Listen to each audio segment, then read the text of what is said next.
for all you've done to your bodies. It's still real to me, damn it.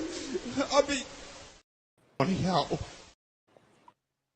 And of course, every time we play that, Mr. Jeremy Johnson goes ballistic. He loves that. That's his spot. I'm representing right here, boys. Wrestling is. Hey, I'm representing too. Walmart. Yeah. Well, hey, look, we don't want another show like we had last week there, Randall. Well, welcome to the show, guys. It's great to be here. I don't even remember the name of the show, but we're going to talk about wrestling tonight, guys. It's still real to me. What's wrong with you? Oh, it's been a week and a half, I tell you right now. But that sounds like a. Oh, go ahead, Jeremy. It sounds like a world leader. I know they get lost while they're talking. I don't know. Let's welcome the man right here. I'm pointing to my left. That'll be Mr. Jeremy Johnson. Jeremy, welcome to the show. Hey guys. Yeah, hey, what's up? Let's welcome to the man to my right here, Mr. QB1, the man that makes it all possible, of the owner and proprietor of RiverCity-Media, Mr. QB1, Randy. I know him as Randall Cunningham. Not showing any underboob tonight. Sorry, ladies. There is a guy. Hey, yeah. I've been practicing my Billy Superstar Graham so that we can maybe go back and forth with some Terry Funk and Billy Graham. But my Billy Graham sounds just like my Dusty Rhodes, so never mind.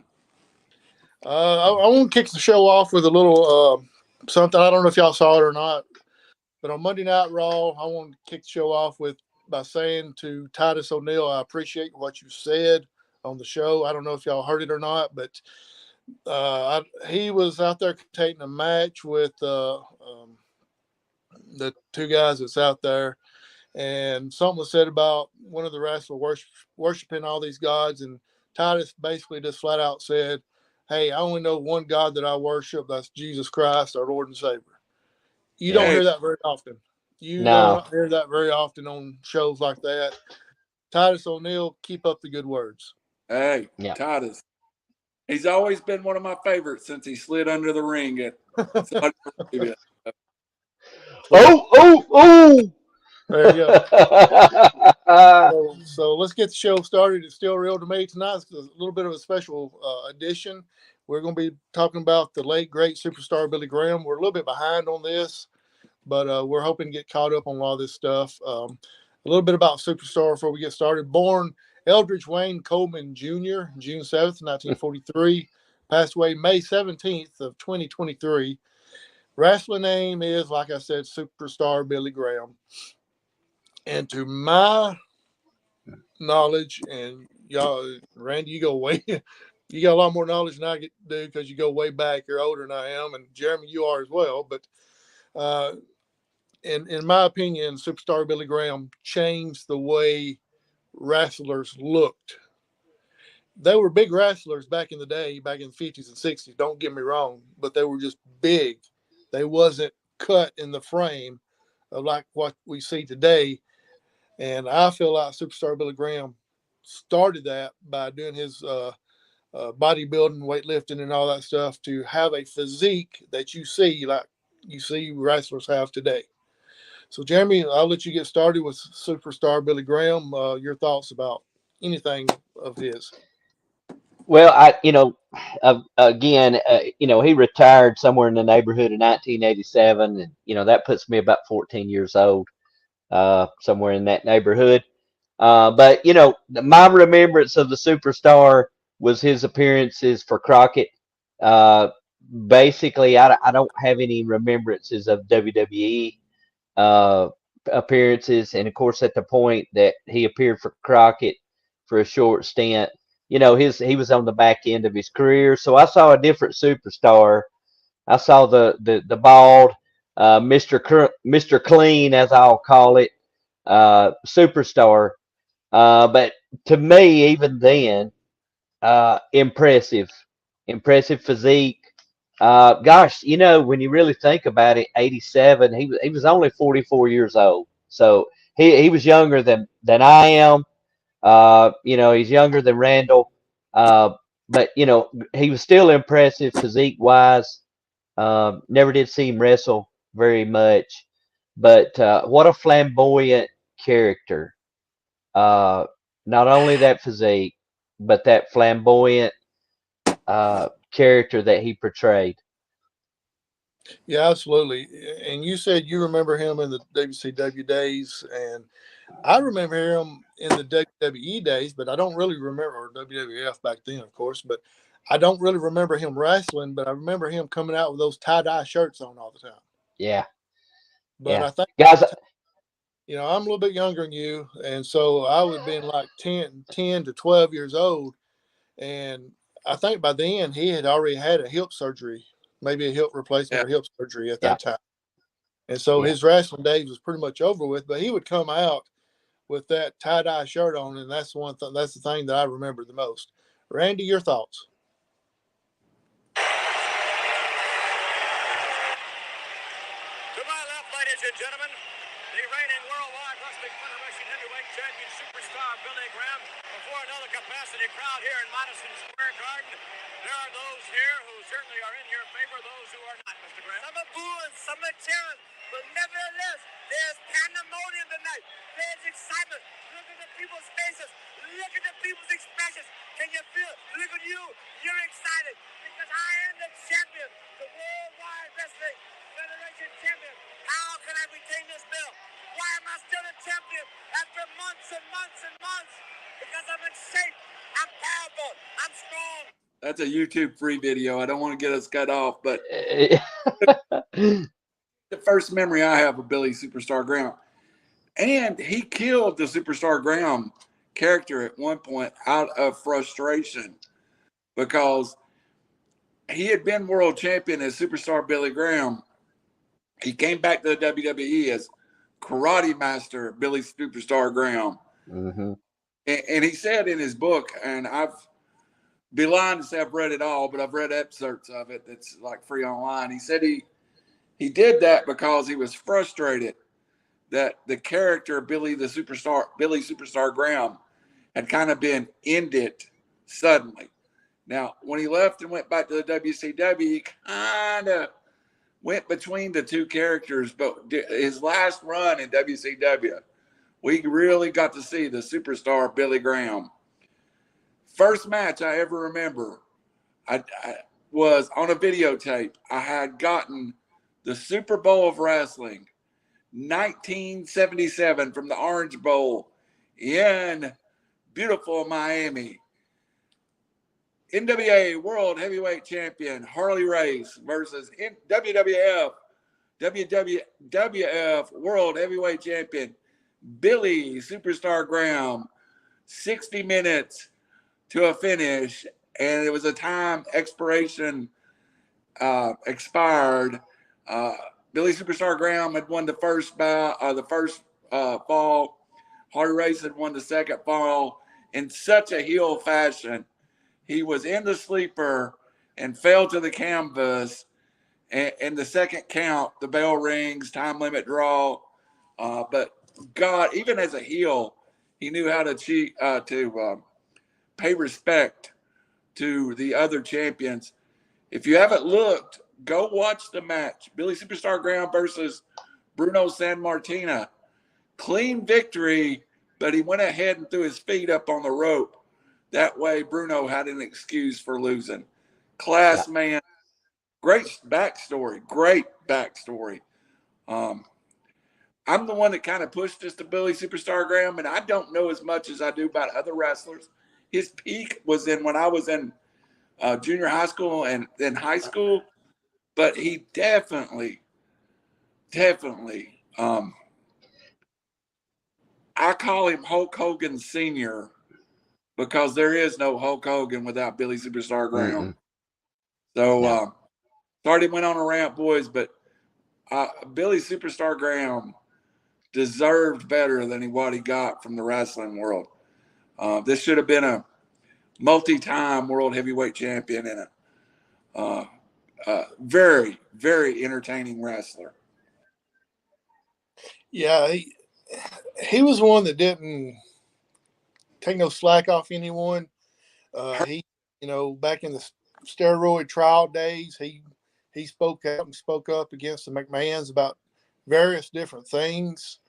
And, I feel like that really hurt him in the 90s because of doing all that stuff. It's basically slapping the owner of WWE in the face. And at that time, you didn't want to do that.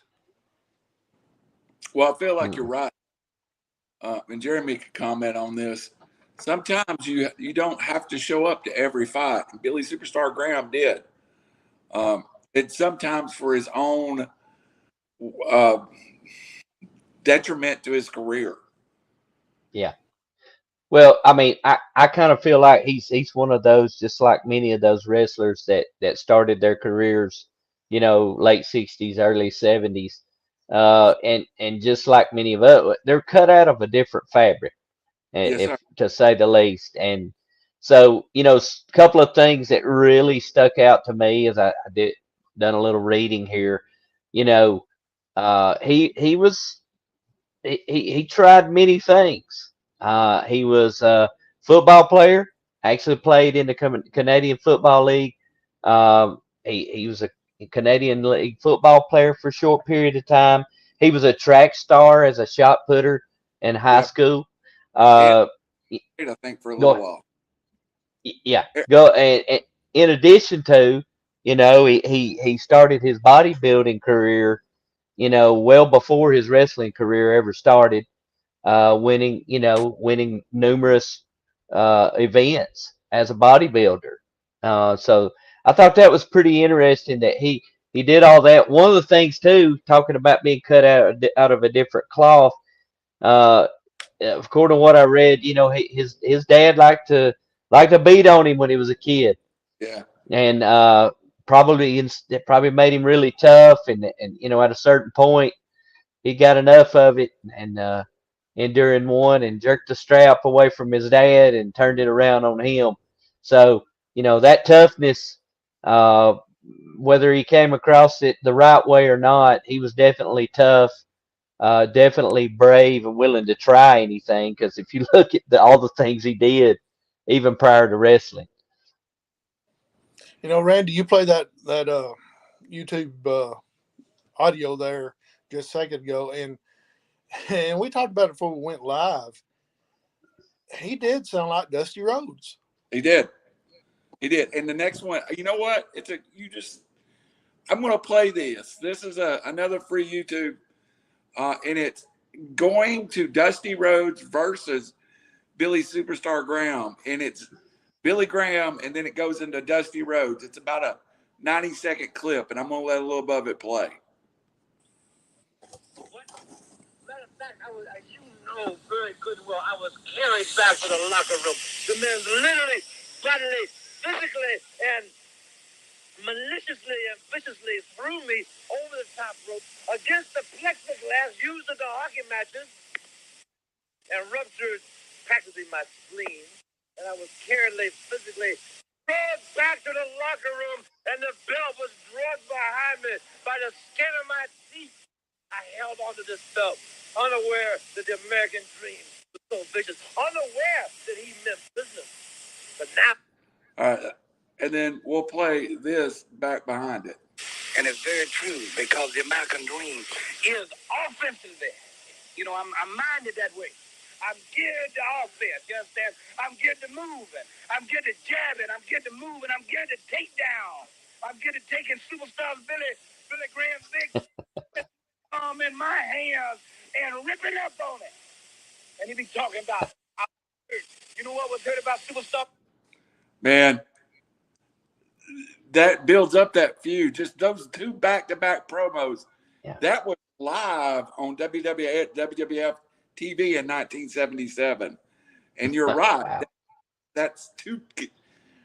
He was a very good friend to Dusty Rhodes, and I feel like he didn't say it in any of the shoots that I heard. But I feel like Dusty helped him promo at some point, because he's got that rhythmic. hey, superstar Billy Graham. Dusty Rhodes was vicious, you know, and he's got that almost preacher speak to him, and it's a good promo. I mean, nobody today can do anything like that. And then you go ahead. I'm sorry, Randall. got two of the best that was promoting off in a 3-match series for the WWW title.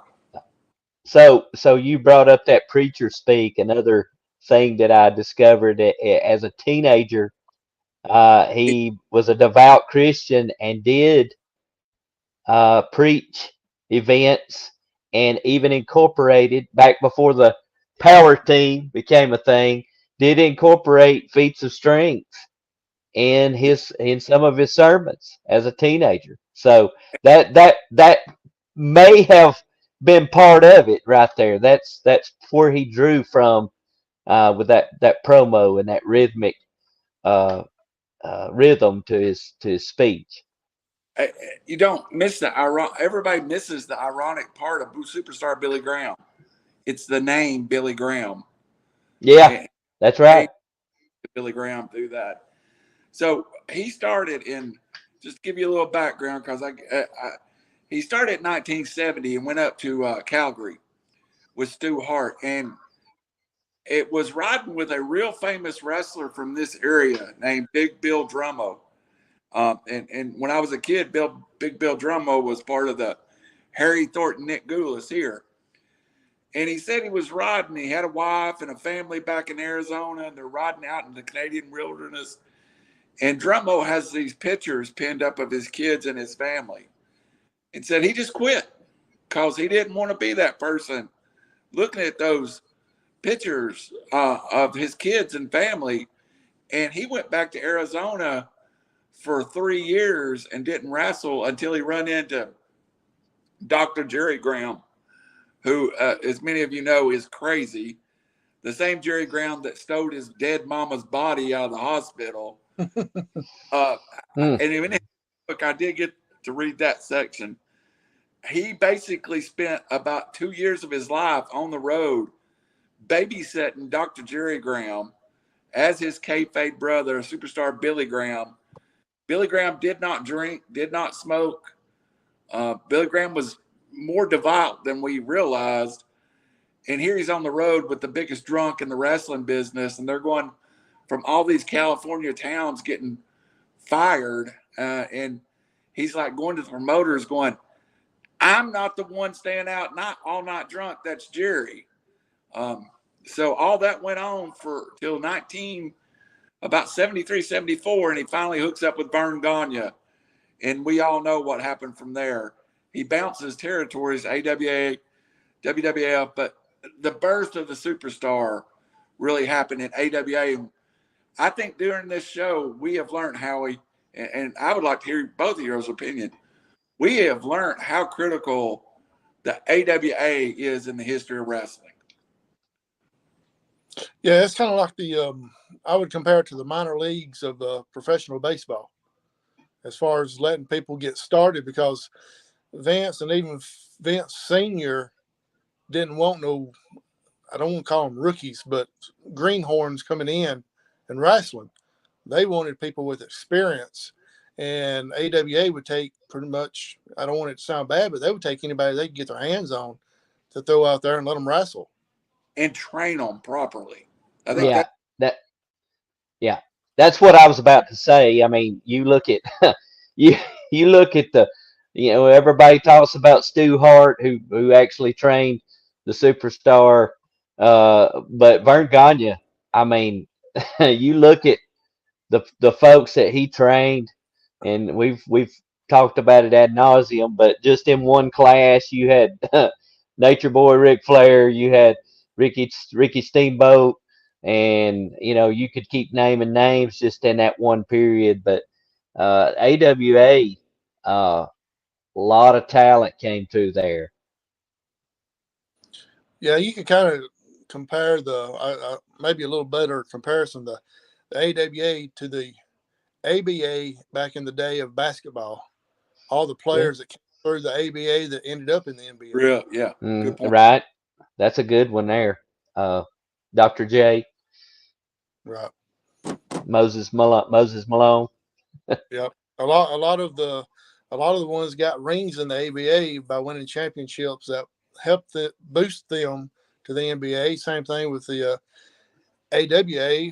Go in, work a while, get a championship run here or there. Then you would hear the McMahons from up north calling, saying, "Hey, come and join us." You know something, and you just when you said that, you hear the McMahons, and one of the big criticisms, at least at one point, what in the last 10 years or so of the WWE, was that they're not really making stars. They're not really making stars, and they're not developing talent. And if you look back in, my favorite period of WWF, it amazed me once I really started looking at the talent that they had, that they weren't developed there. They worked in the AWA. They worked in the NWA, and not being critical, it just is what it is. It's good for the wrestler, but Vince being able to pluck Greg the Hammer Valentine, to pluck the Iron Sheik, all these names, and then even hey that man Hulk Hogan left the AWA to come and become a megastar. So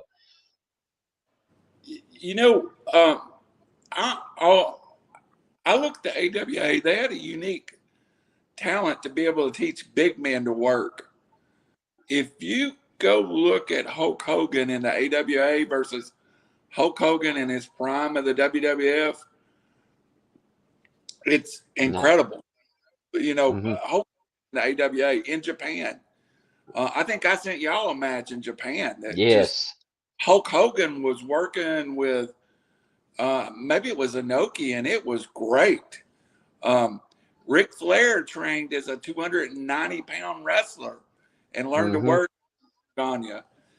I think the three of the biggest muscle men in the sport today all have Vern Gagne's print, or in the sport back then has Vern Gagne's print on them. That would be Jesse the Body Ventura, Superstar Billy Graham, and Hulk Hogan. I think the AWA had the ability to teach big men to be big men and work as big men. Hey, Randall, and throw another name in there, Ken Patera, for that matter, world power lifter.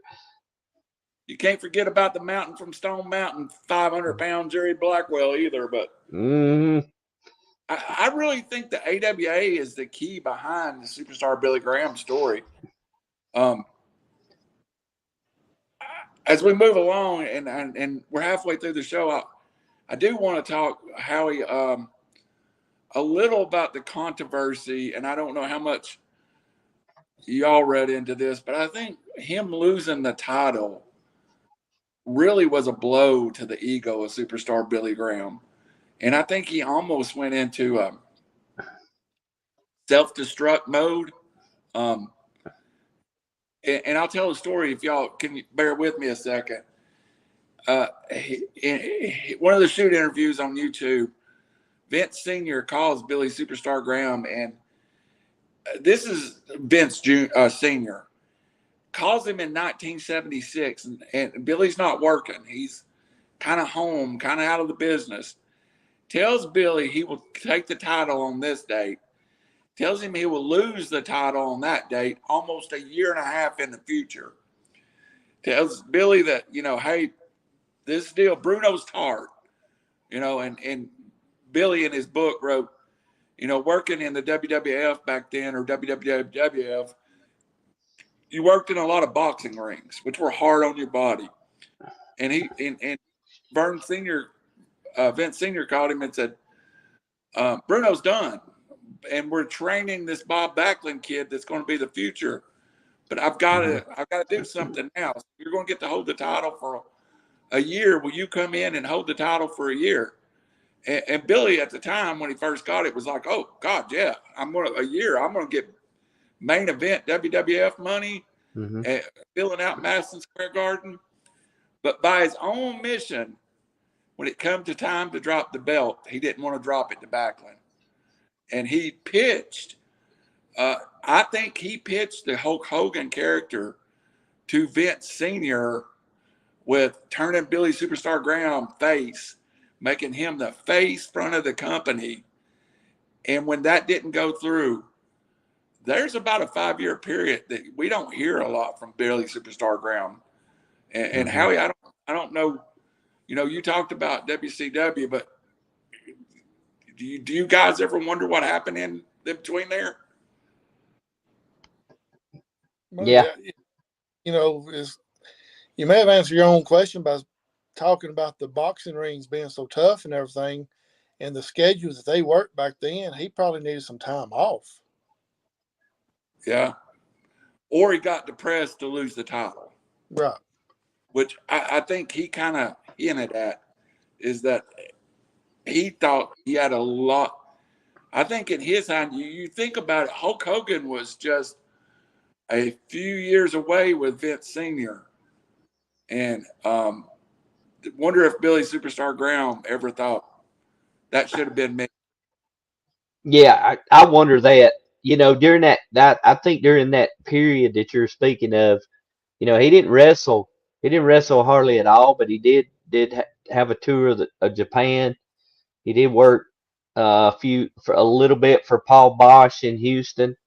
A little bit. Not much, but a little bit, and also in CWA with Lawler. So few little spots, but I could only imagine how he felt about having to drop the belt to Bob Backlund and kind of getting pushed out, and then to see Hulk Hogan. It's like, wait a minute, this is, this should have been me. Yeah. But to the WWE's defense, or WWF's defense, they gave him a time. Yeah. Oh, absolutely. They did. How often do you hear that, even in today's time? Right. That, hey, you're going to get it on this day and you're going to lose it on this day. I mean, I doubt if that ever happens. Yeah. It's funny how he talked about he got a year of top end WWF checks, and he felt like, rightly or wrongly, he felt like there was more to be made off of that. I don't know, but he kind of hints at some mental health issues, and I'm not disparaging the man. You're talking to a guy who is saved through mental health. I love the Dustin Rhodes line in the Dustin and Cody feud, or I think it was Cody. I've spent enough time on leather couches to know what side of the particle sun I am. So that really hit home for me, because I've done that too. So, you keep on talking about the money, and for the people that's new to listening to this, back then you had to work for your check. You wasn't guaranteed money. Right. So you had to go and you had to work. And the harder you work and the more, as Tony Schiavone says, put butts in seats, you made, the more money you would make for yourself plus the company. Yeah. And having that main event status guaranteed that you were going to get paid. Funny, I was going to ask you that, Jeremy. What do you think 1977 main event status was in the WWF? $250,000 a year, easy? I would think it's six figures. I would say it probably in that $150,000 to $250,000 range in 1970. Heck, I've never seen that today, much less in 1977, right? If you stay off the beach some, you might.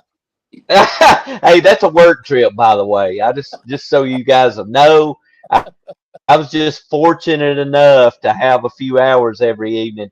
And if I'm that close to the ocean, my feet will be in the sand. And matter of fact, I brought quite a bit of sand back in my truck.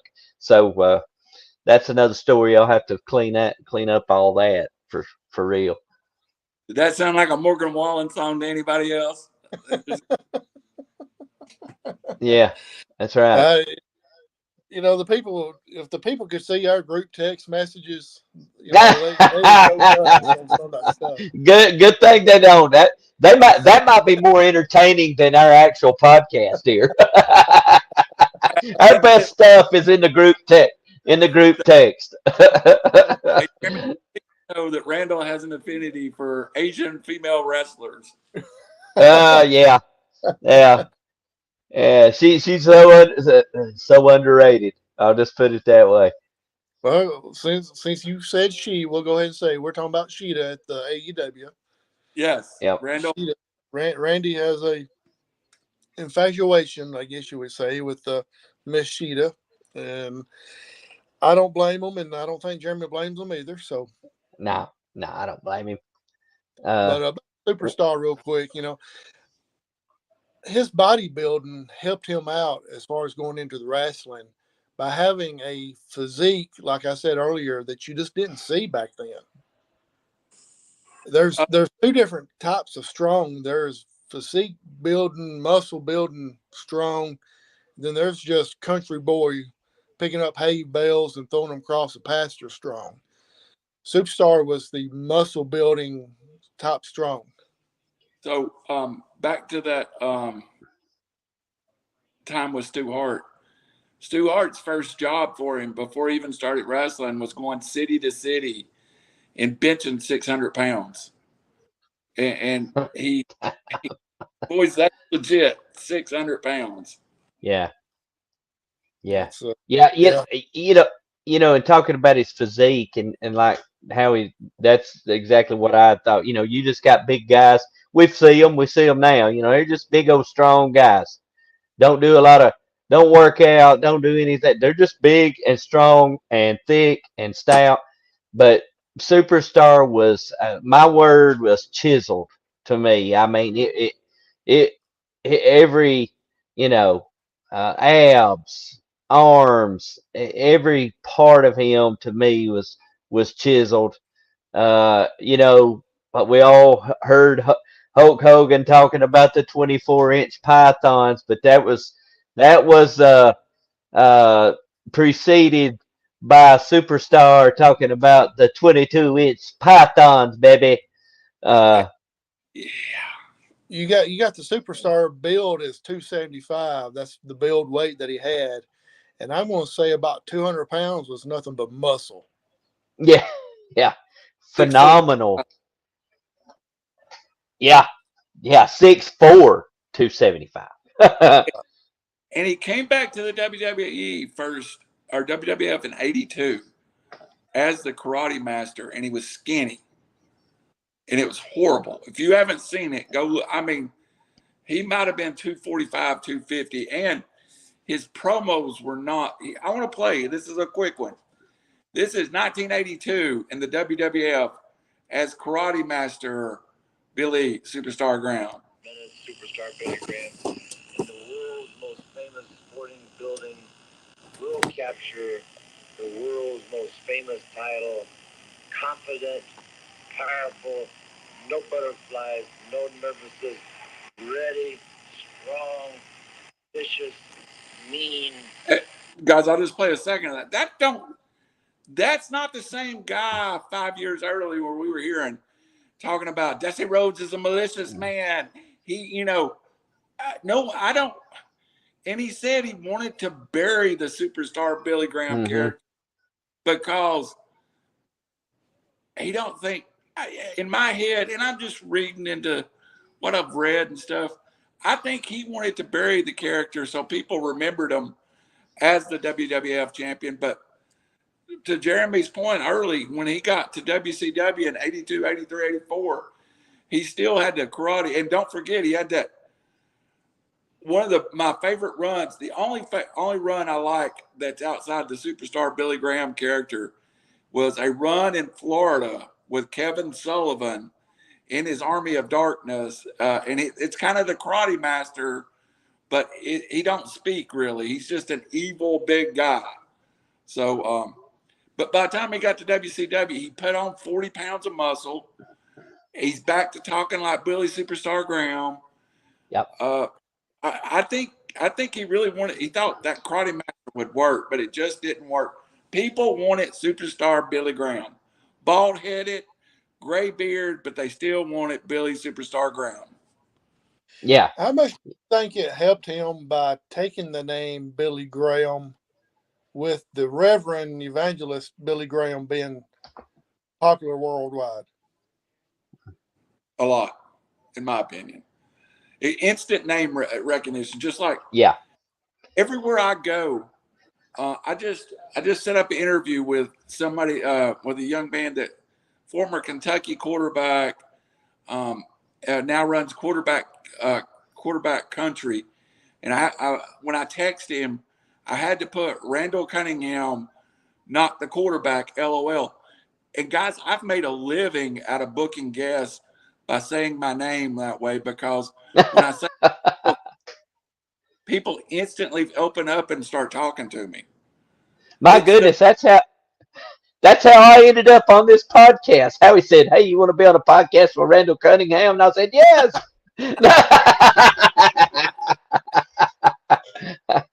It was, I think Graham, it was just like, it rolls off your tongue, man. It's like Billy Yeah. Superstar Graham. It just rolls off your tongue.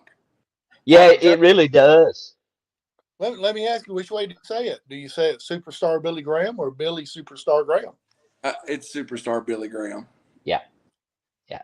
That's what he referred to himself, and I always loved him referring to himself in the third person. The superstar Billy Graham. Yeah.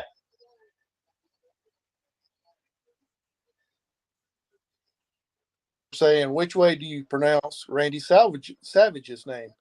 Randy Macho Man Savage or the Macho Man Randy Savage? It's the Macho Man Randy Savage. The superstar, the only two superstars I know is Bill Dundee and Billy Graham. And they always said it and used the term third superstar almost 30%.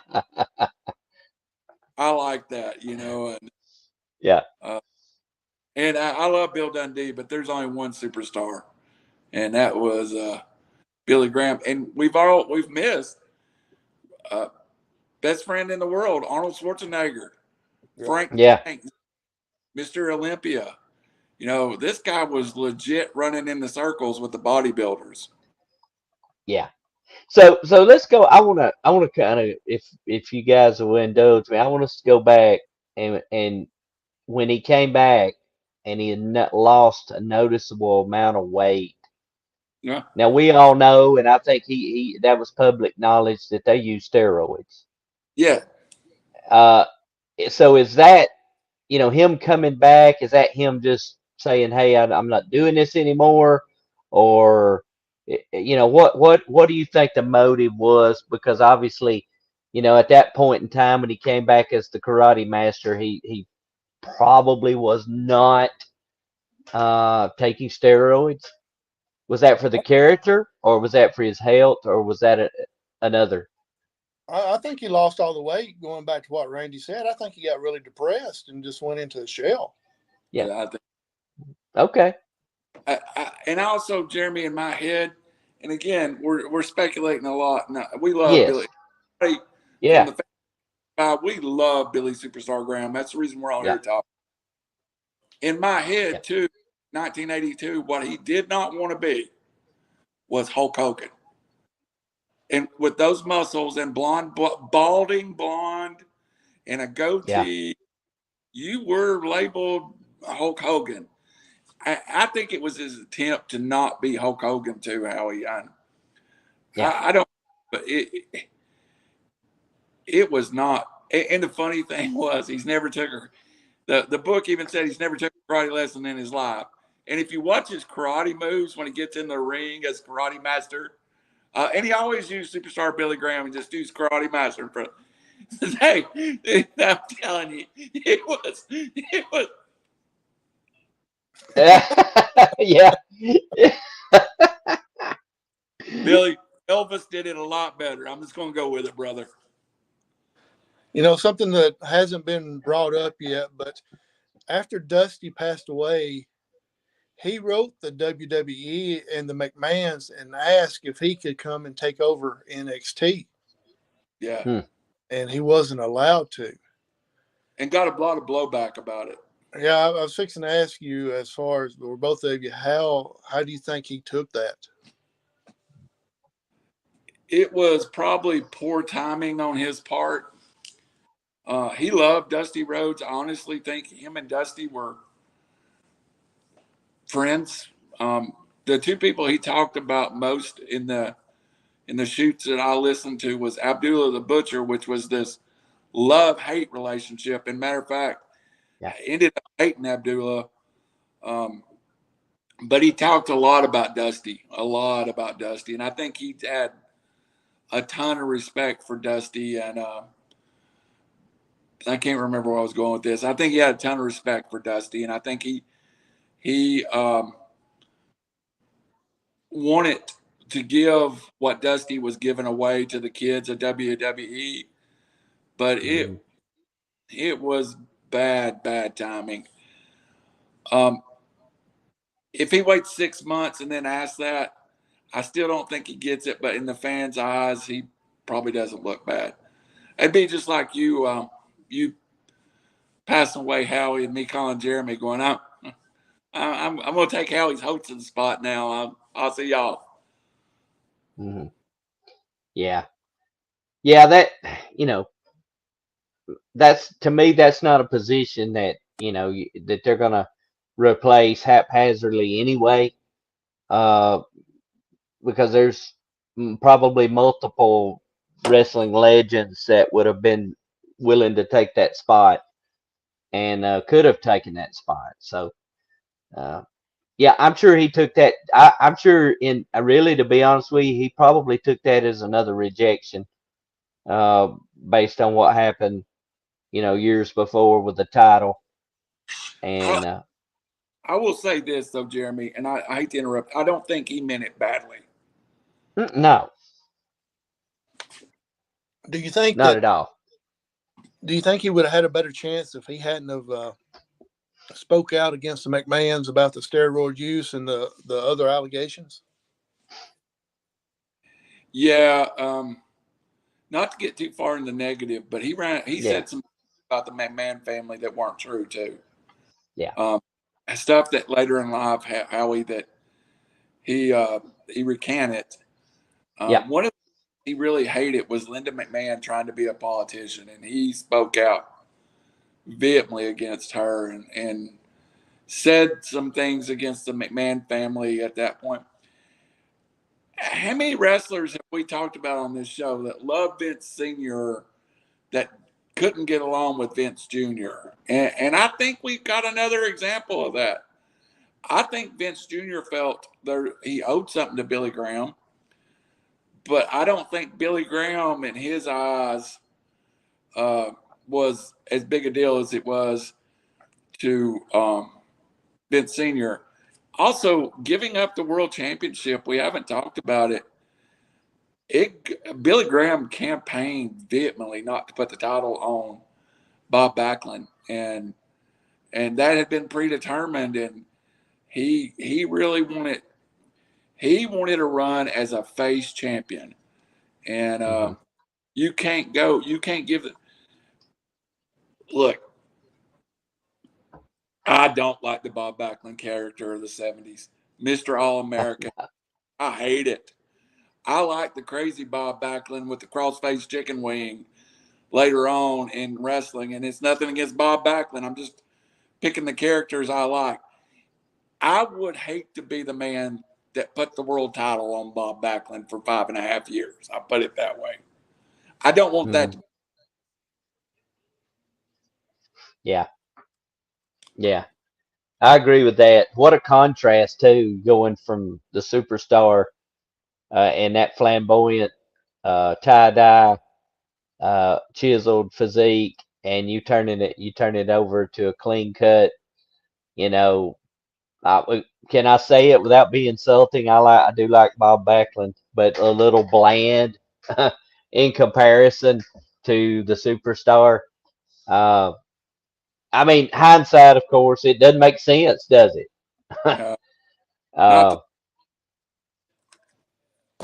Doesn't make sense. It kind of goes back to we're all sports guys here, and it would be like a new coach coming in that didn't like the quarterback that the other coach had. Mhm. Yeah. With the McMahons. Yeah. I think you're on to something, and I really do. I think you're on to something there, Howie. Mhm. And Well, they want to bring in their people. yeah, absolutely right. And Randy, you have mentioned it over and over several times about how close him and Dusty Rhodes was. I read where one of Superstar's kids' godfather was actually Dusty Rhodes. You are correct. Mm. You are. That's not a title you just give out to anybody. No. No, I'm gonna. I think Superstar Billy Graham's life would make a very interesting movie. There is the highs of being a street preacher or a minister, to the lows of just disappearing from the wrestling world to being in the gym, hanging and banging. There's a picture on the internet where he's got black hair and he's in the gym with Arnold Schwarzenegger, and he makes Schwarzenegger look small. Yeah, absolutely. I think this would. I've never been I've never been able to cast a movie, but if I ever get a chance to make a movie, I think the Billy Superstar Graham story would be there's got to be a tortured soul in there somewhere. Yeah. You know, he got into the wrestling kind of backwards compared to what most other people do. Most other people gets into the wrestling, then they go hang out with the people in Hollywood and the famous people. He started out with the famous people like the Arnold Yeah, Schwarzeneggers and stuff, then got into the business. yeah, Mhm. great point. Great point. Great point. All right, guys. Seems like we're kind of getting slow on things to talk about with the Superstar. We'll say our last remarks about that, and then we'll bring something else up real quick and finish up the show. So, Jeremy, your last thoughts on the Superstar?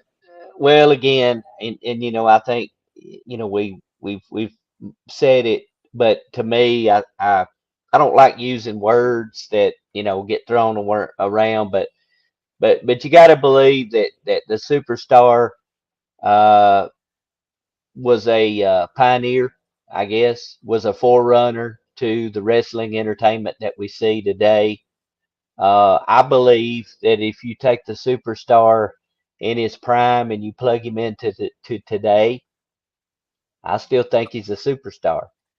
Mm. I think still a superstar, and he's going to fit in. So what a door he opened for Hulk Hogan, who's acknowledged that, and so Yes. have other wrestlers. So a lot of times we may not see the fruit of our labors until either later in life, or in some cases it's after we're gone. And I think we see that with especially the WWE product that we see today. I think that's a Superstar to help lay the foundation for that. Randall? I want to not skip over the fact that, like our friend Phil Harris, Superstar's life was extended through a liver donation from a Yeah. healthy liver. He dealt with hepatitis the later part of his life. Hmm. He was dying for many years. In the end, it was too much for him, but he was actually given up for dead probably 7 or 8 years before he actually died. But that liver transplant from a healthy donor probably gave him another 10 years. And we call our show on Monday night Beyond the Booth, brought to you by 33 Sports. And we call it 33 Sports because Phil's donor was 33 years old when his family donated his liver. And of course, our God, our Christ, was 33 and a third years on this earth. So Hmm. it seemed appropriate that we call everything 33 Sports. So if you've Yeah. never done it, pick up your card, flip it over, donate it. You don't need it no more, and you can change somebody's life. I don't know Yeah. what I've got left that they could donate because I've bought everything you can break. But literally, if I thought I could give some 25-year-old person a second chance on life, how selfish would it be for me not to do that? And again, in the name of our friend Phil, Billy Superstar Graham, all the people in this world that live through donations of vital organs, think about it, folks.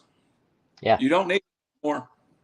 They ain't nobody in a grave using their liver right now. So that's my 2 cents, and I appreciate y'all letting me. Felt like this show was a little bit about me because I wanted to do Billy Graham, and I appreciate y'all putting up with me. And of course, we're going to have the I spit on you, Jeremy, soon too. So Yeah, I have one more question about how y'all feel about the superstar. What was his best look? My opinion is his best look when he had the clean shaved head and the goatee with the highlights, I guess you call it, here down the middle. Jeremy, what's your best look of him? Well, I'm in agreement with you. I love the bald. As I said earlier, the Mr. Clean look with the earrings. Of course, that's him later in his career. I wasn't really familiar with the younger look, but I mean, that young look wasn't too bad itself. He looked like $1,000,000 then, but I liked that. To me, it gave it a little bit more of an intimidating look with that goatee and that bald head, kind of like later wrestlers that we will we've got to know, So Randy, not naming any names. hey, there's a reason I enjoy being the producer of this show. Yeah. That WWF here, and he's got thin hair, but he's still got a head full of those mutton chops, man. And for me, that's what cool is. Yeah. and That you don't see the hair on there, but with it being so bleached blonde like it is, it appears that he don't have much, but he's got a lot more than it really shows. yeah, I mean, look at that's 270 pounds of pure muscle. Look at Yeah. those abs, and Yeah. we're lucky in the world of wrestling to have, so I had a friend of mine say, "Why do you always talk about people's bodies?" And I'm like, because it adds to the kayfabe.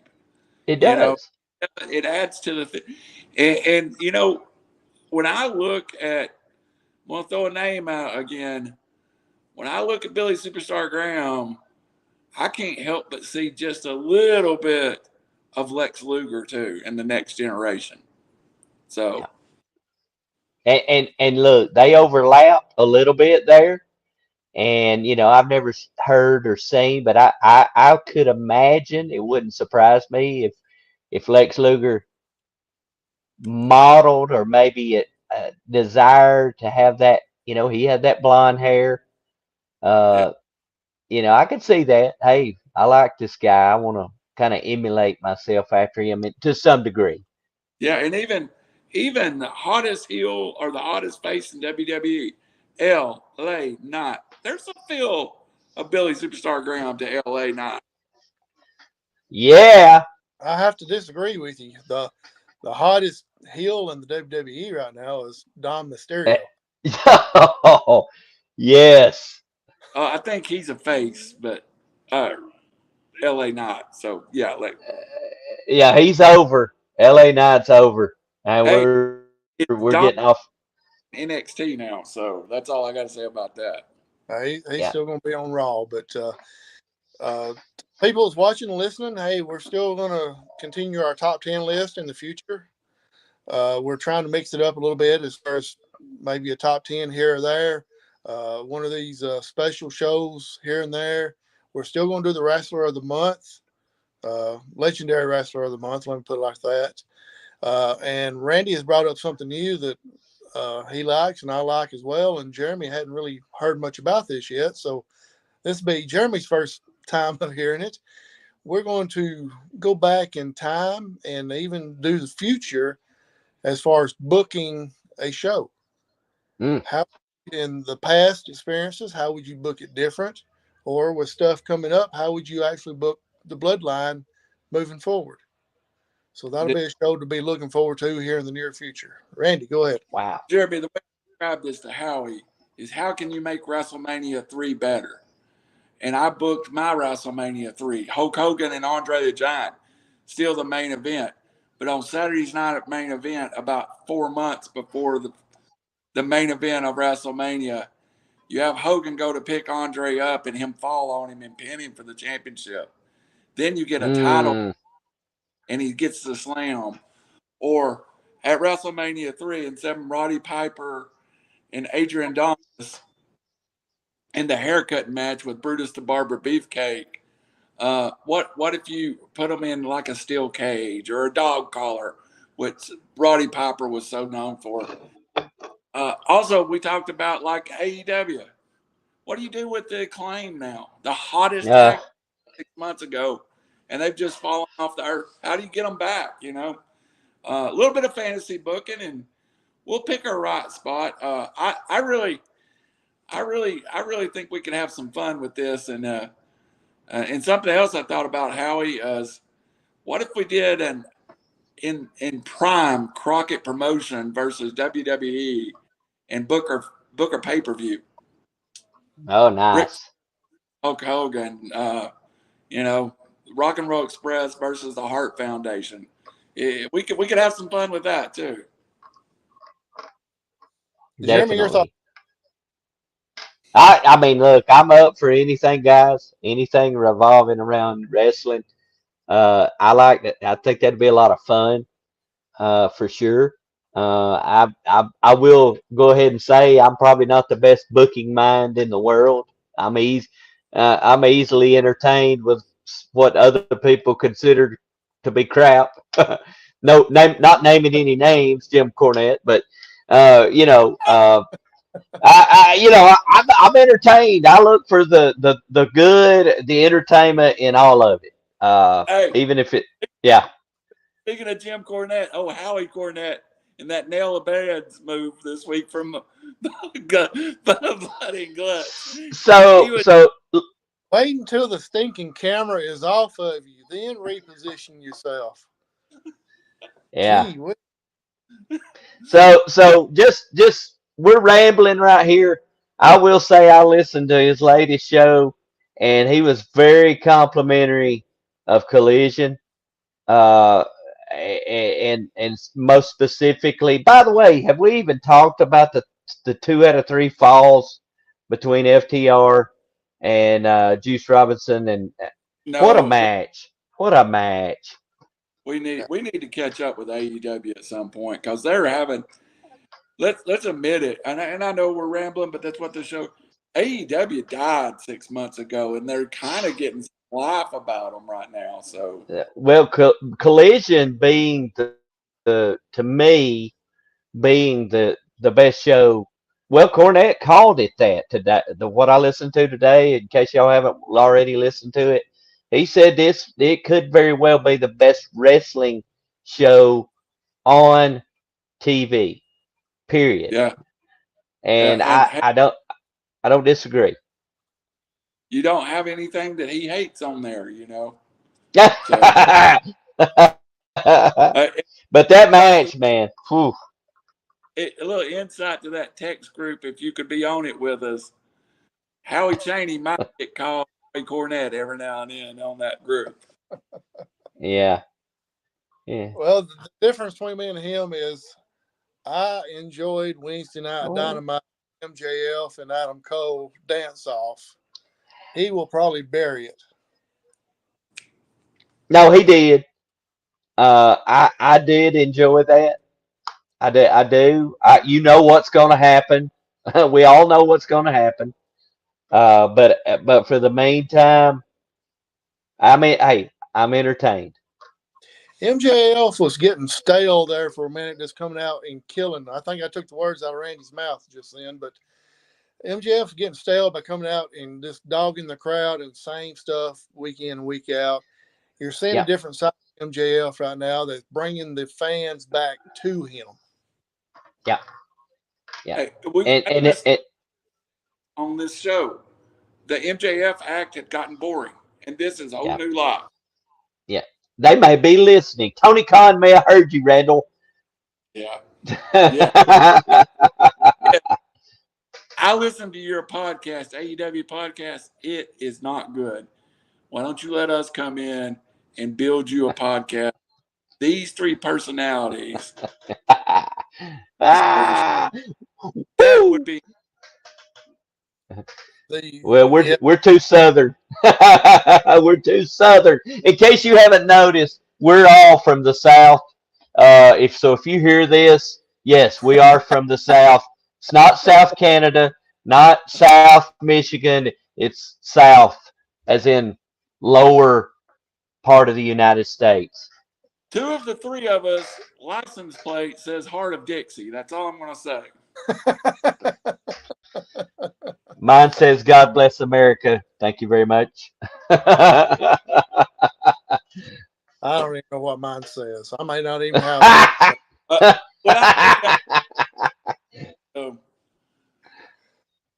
Hey, we got a Shawn Michaels spotting on SmackDown tonight. Nice. I know y'all don't watch some of these shows, so I got to keep y'all updated on it. So, well, I'm working on that. I'm working on it. To keep up with it, but I do appreciate the updates on the group text. Yeah.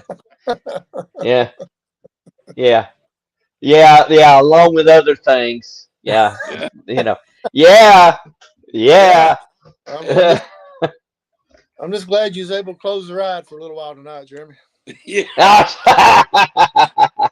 Hey guys, listen. I had Chattanooga Monday, Birmingham Tuesday, Montgomery Wednesday, and there was a reason why that trip ended up south in Pensacola. I wanted to make sure I got my feet in the sand while I'm working. So the ride was closed.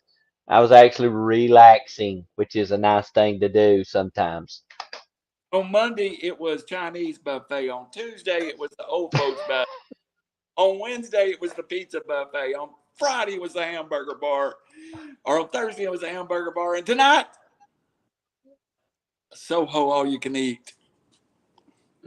Yeah, boy. Hey, it's bologna sandwiches for me, guys. Bologna sandwich and a ham sandwich. Hey, before we get out of here, right now on RiverCity-Media, it's okay if you tune out to us and go over and watch our buddy, 12 Gauge new podcast, 1,000 views in his first time last week, guys. We're kind of stepping tonight by moving to Friday, but a lot of the local Georgia talent is going to be on his show, and he starts on 8:30 tonight. Tonight he's got Gorilla on it, and it's going to be a good podcast. So 12 Gauge, friend of our show. We thought about including him in our podcast, but you know what? I kind of knew, guys, after that first appearance that he's probably going to go out on his own. So, and he did, and I'm really proud of him. And he's allowing us here at RiverCity-Media to broadcast his podcast.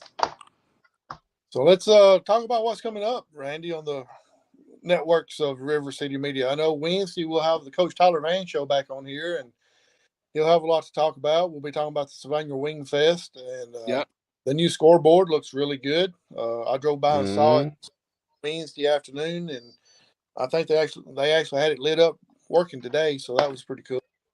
What else? Monday night, you and Phil's got your show on Monday night. Monday night is in the booth. Phil Harris and I have over 60 years of being in the booth, but we're trying to do it a little different, Howie, and I know you always listen. We appreciate it. Two guys that's always done play-by-play is kind of doing an interview show. This week we had Jeff Flanagan, a career ACC referee on. We've had coaches, Coach Barger from East Ridge. 2 weeks ago, we had Jeff Allen from WQSB on. What we're really, and you won't see us getting a lot out into other sports and stuff. We're really trying to focus some attention locally on the great kids that's in our network and we're trying to do something different. We enjoy it, and of course, the Coach Tyler Van Show is something Howie and I do every Wednesday night during football season, and that's going to continue this year. And we're hoping to pick up a couple of games somewhere along the way that Howie's going to do live here on RiverCity-Media. We might even jump Jeremy into our broadcast team at some point there. I don't think we're going to do all the games, but we've talked about maybe 3 or 4 games. We have officially decided that this show is going to go year round. We've only done it part of the year before, but we don't get the most views on this show, but this is the most loyal fan base of any show that we have. If we get 500 views, we get 505 the next week. And it's the same folks, and they're always sending questions. So while this show and wrestling may not be the most popular thing in the world, we have a very, very loyal fan base. And then on Friday, we'll all be out at high school football. And I am going to announce on here exclusively, this is going to be Randall's last year at Sequatchie County High School. Reason being, you finally going to graduate? No, yeah. Yes. I'm on radio. I've been there 40-something years as a junior. A shade under 40 years. Yeah. My beautiful daughter will be part of the Hickson High School marching band starting in 2024, and I'm as excited as any parent to be a band parent. I'm looking so forward to that, guys. Yeah. I'm thrilled to do that. But Friday nights might be interesting on RiverCity-Media post game. Oh, nice. Ooh, a little hint to maybe something in the future. Maybe a little tri-state scoreboard with Chattanooga, North Georgia, and North Alabama. Yeah. So can I say something right here, Randall? I think that's fantastic because it's a real struggle for a lot of people to find scores. It is. You know, you have some schools that have social media accounts and they do a good job updating the scoreboard or updating, and others that don't do anything at all. And it's a nice thing to have, just to be able to hear the scores. And tri-state area, I'm kind of settled right in the middle of that right here, so that'd be fantastic. And Jeremy, my theory on this, I care more about what happens at Fife than I care about what happens up in Upper East Tennessee at Bristol High School. Mm-hmm. And I find a radio show. I end up listening to Phil on WQSB, right? So I can go to Georgia show, and then I have to flip over another one to try to find the Chattanooga scores. Then I probably miss North Georgia scores.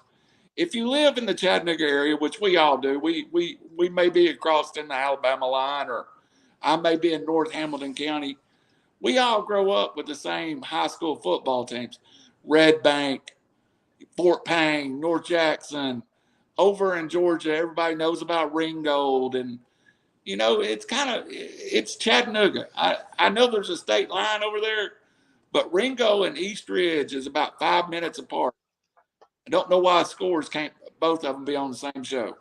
I agree with you on that. Sorry, how you went on. You asked me. No, good. That's fine. You got that. You got the show with Phil Harris. Wednesday night we'll be on with Tyler. I'm sorry, I'm in the corner of my eye over here. I'm seeing 12 gauge and his guest on there, and they're going to look like they're having a good time over there. Yeah. Good guy, and the creator of Creek, or as BB from the D Swain shows says, it looks like a homeless puppy with holding a football. Well, I think it's cute. So 12 gauge credit Creek, of course, the River City mascot. And then on Thursday nights, hopefully on Thursday nights, we'll be back here talking about who knows what on wrestling. We may start out with one thing and end up with something else. And then also very soon we should be getting the Sylvania High School show going. Yeah. Yeah. very soon. So stay here with the River City Media. If you can't find a show that you like to listen to on here, then there's no pleasing you. Yeah. Hey, you have a show you want to hear that bad, call me up and I'll give you an hour on River City Media and you can put your own show on here because all is welcome.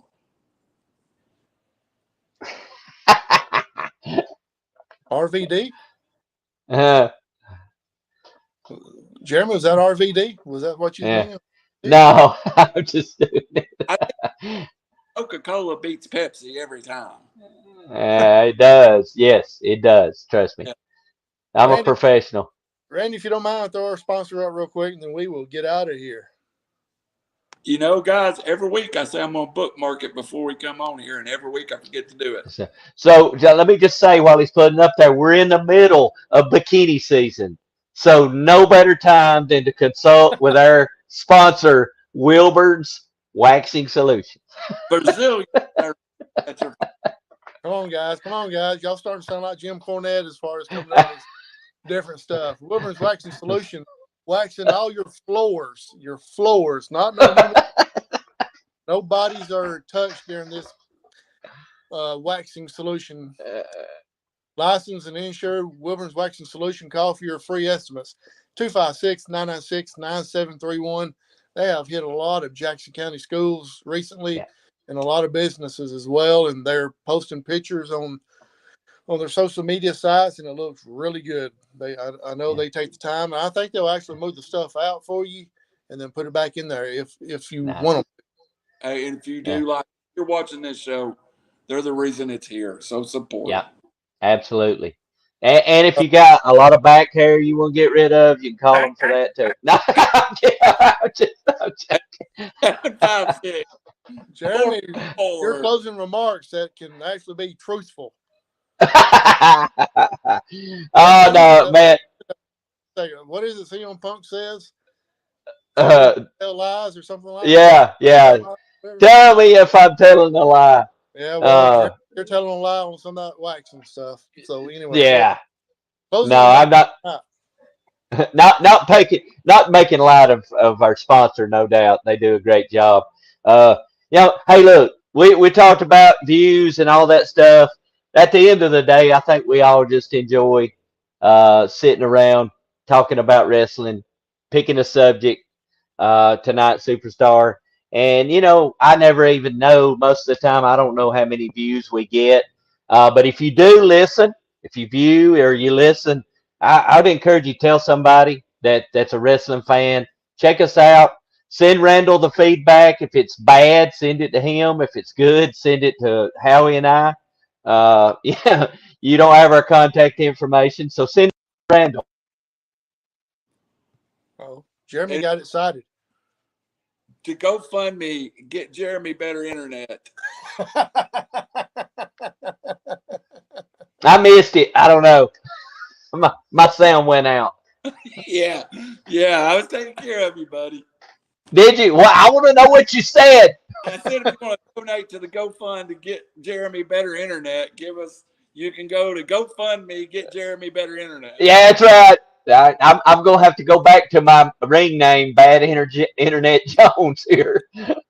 Hey, this is the only show I don't look at the views of because I don't care. Because on Thursday night, I come on here and we always have the same folks, in and out during the week. And one thing I do a horrible job for, we're approaching 2,000 subscribers. I didn't think I'd ever get to 200. We had 400,000 interactions last month. Please there's a lot of people, only about 2% of the people that come to this page is actually members of the page. 2%. So if you see something you like, give it a like. I am trying to turn this into a business. It might never be my full-time job, and it probably never will. But there's people that make this into a career. And what I love to do is make content for you with my friends. And ever how stupid they are sometimes, they're my friends, and Listen, you have not seen me at my finest until I have from like give me 4 hours and 7 monsters before we come on. Not a sponsor, but a Coca-Cola product, nonetheless. And hey, Jeremy, feedback. That strawberry is fire. It is good stuff. That's Yeah, good stuff. anything's ultra. Any of the zeros are great. So, Randy, what's better, the monster or Sheeta? Sheeta. What are you even asking about? Yeah. Now, Randall. Hey, look. When Randall sees a picture of Sheeta, his energy level goes up. Like he drunk a monster. So, and almost. Like and follow, and come be a part of this insanity Thursday night. Hey, this is not done. You are seeing, we don't even have our mics out.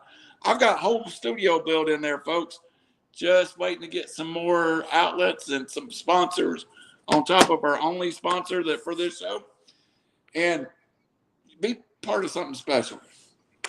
I'm done. Are you sure? Sheeta. Finally, Randall has completed his speaking. Hi guys, it's been great. Join us. Yeah, you missed for the ones that wasn't live earlier. You missed that little dance show that Randall done beforehand. Jeremy couldn't hear us, but I don't know if he could see us or not. So Randy was dancing. So have a LWO spotting against ATL on SmackDown. That's why I'm watching wrestling. So anyway, guys, it's been a great show. Join us next time when you might hear Jeremy say, what? Come back and see us again, you egg-sucking dogs. Good night. God bless.